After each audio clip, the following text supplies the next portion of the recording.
the wonderful Robbie Thomas. Robbie, welcome to the show. Again, thank you so much for having me. That was a very astute introduction, and, I'm honored to be here. I really thank you so much. It's my pleasure. Absolutely. I really don't know where quite to begin because you have such an incredible life and you've done so many incredible things. So I'm actually going to start at the very beginning, and I always ask my psychic friends when they first became of their abilities. Is that something you feel comfortable sharing with my audience? Oh, absolutely. I'm glad you brought this up because in lieu of the show, I released my 9th book, and I just started writing my 10th book, which the question you just asked is the introduction to the book. When we look back at everybody's life in detail and how you became what you were and the path you take and was reverence of you, I look back at age 2 and 3 and remember talking about angels and discussing with my mother about my imaginary friend and guides. And his name was Carmichael. And talking about, again, angels, guides, and imaginary friends, and growing up and knowing the distinction between life here and was reality and the actual reality of life on the other side, crossing that veil, what comes from beyond and who follows us and who brings us here. And I use the term being reborn. We're born again into this life from our spiritual life where we come from. We all come from God. A lot of people say you tie in God into the ability, and how do you do that? Well, how couldn't you tie it in? And it all stems from God. And it's amazing. It was an amazing life. It still is an amazing life. I love everything that we are given, all of us. I like to think that we're all of a team, and we're all together in this. It's no race, and we all finish in the same time, and we come together. So, yeah, it's stemming back to age 2 and 3 and learning and talking and discussing about the different realms of life and different levels of life living to the teenage years. Well, that's incredible. That's fascinating. And you're absolutely right about the God part of it. I think more people need to have a little bit more hope in whatever God that they pray to. You know what I mean? It's the universal God that we're looking at, and if we have that one little guidance, it makes all the difference in the world.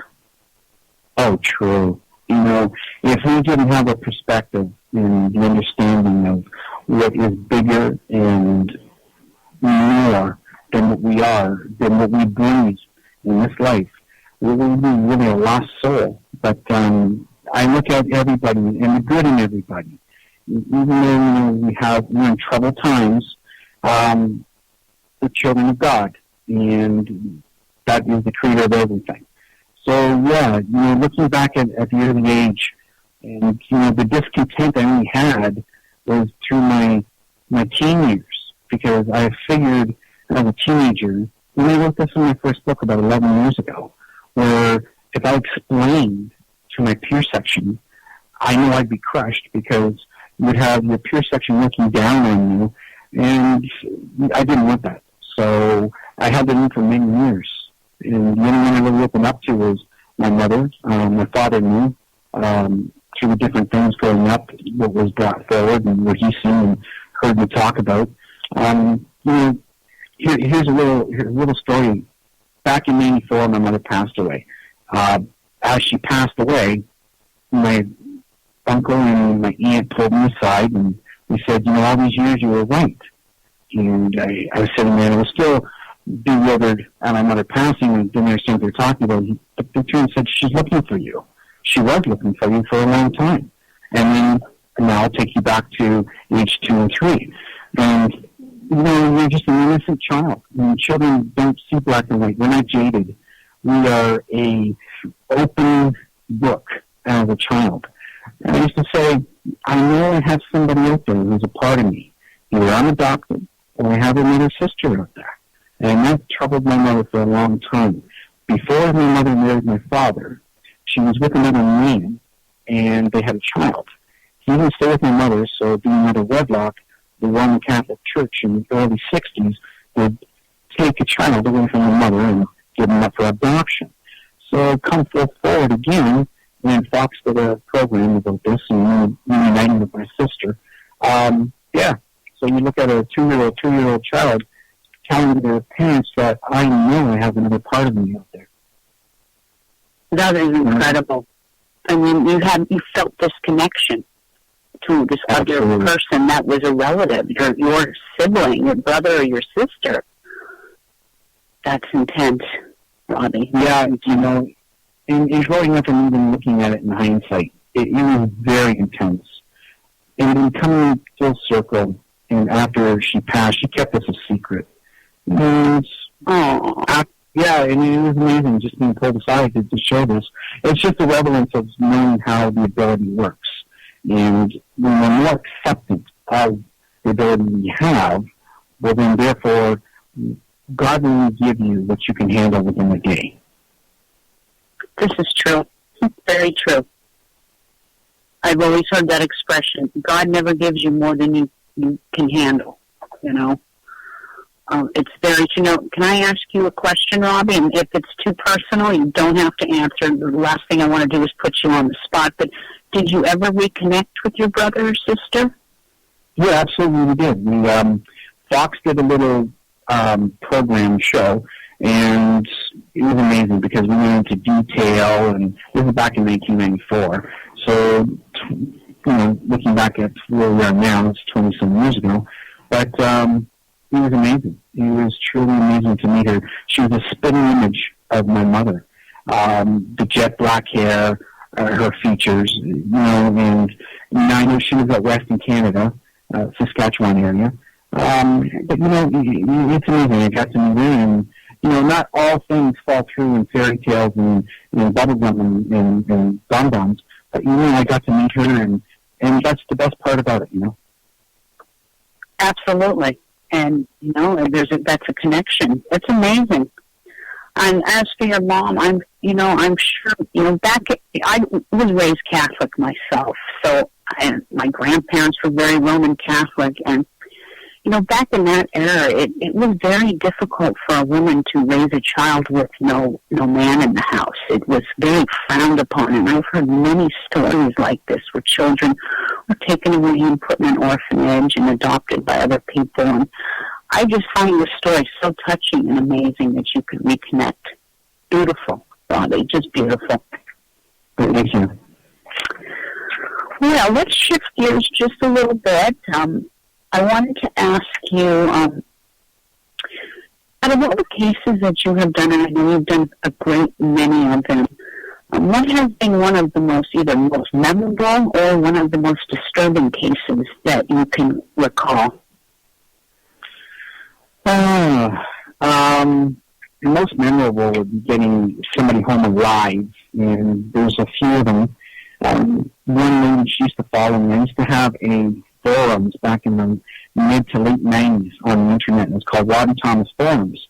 And people from around the world would come in, and we had up to close to 10,000 members at one time. The start of the internet age and forums and what have you. And I spoke about spiritualism and how to connect, and we talked about many aspects, dreaming and what have you. She says, she wrote me a letter and said, I never thought I would have to ever use you. I never dreamt of it. She said, but my daughter is missing, and the police don't know, they're at odds. They got nothing more to go on. She's in the sex slave trade, and we have no to do. We talked on a Thursday.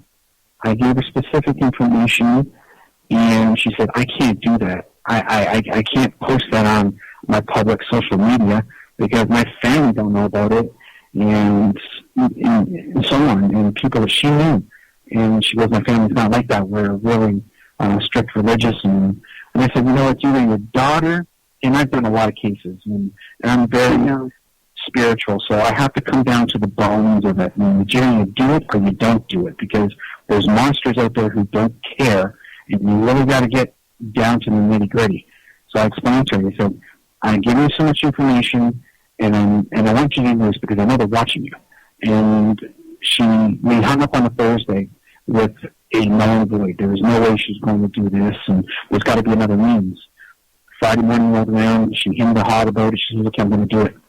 And I said, do exactly what I say. And she did it. She typed it all out, put it out there. She got a phone call that afternoon on Friday. Now, again, she spoke to me, the police didn't know what to do. And this is in Ontario, Canada. And on Sunday, her daughter was home. It was amazing. And that's how it's directed by spirit and what to do. It has absolutely nothing to do with me. It's in the name of God, and they ask. And so when people ask, they receive. And it was amazing. So that's a very happy turnaround. We had a similar one as well, and we got that girl home to her mother. And, I look back at that, and that's back in 2007. This one was in 2012, the one prior to I just spoke to about getting it home. And we got a phone call from a very prominent radio program producer saying that one of the main producers were missing. And they're dead. And Hamilton County, Florida, issued a missing persons report. They said somebody who's a very well-known individual in Sherbrooke said he was dead in a hotel room who has ability. And, I don't mar people. I don't knock them, because maybe they had some insight of something that could have been relevant to what they were talking about. But I said, no, he's alive. He'll call you in 3 days, and this is where I feel he is. And sure enough, if you look at all the letters that are accumulating on my website, and that one letter, it says, Robbie, you're an angel. And he was just ticked off, like you said, and they found him exactly where he was. Those are happy stories. Those are stories that you can look back and go, yes, nobody's hurt, everybody's home okay. That's what I like. Going to the dark side of things, where I'm given a photograph. It was a day before Canada Day, and they sent me, I'm thousands of miles away from Kentucky, and they sent me a photograph of a little boy, 4-year-old little boy. And so I'm just talking to this little boy through spirit, and asking, please give me some information. I need something. And it finally started to come. I'm drawing, automatic hand drawing, and all this is on my website. I'm in the missing persons cases, if people can see this. And he tells me stadium lights off. So I'm drawing these circles, and I put stadium lights like off. And then he gives me flashes of what the man would look like. So I'm drawing what I come out of a 4-year-old mindset, and I'm drawing ears pointing his head. I'm trying to do it right.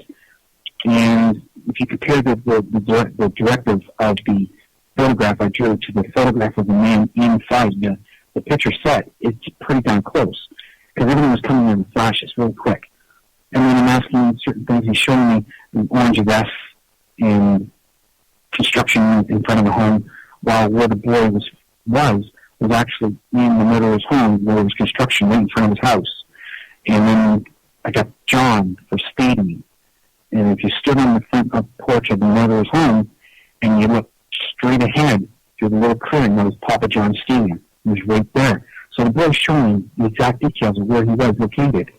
And then started showing me a white vehicle dark inside. Well, at the time in Kentucky, the garbage trucks were white, and it was dark inside. And we found his body in the garbage. And then, so I'm getting post, I'm getting prior to, I'm getting in the middle. And as I'm getting closer to the middle of this case, if you will, and speaking with this boy, I said, you gotta give me his name, and I shouted it out in my room. And sure enough, Cecil came.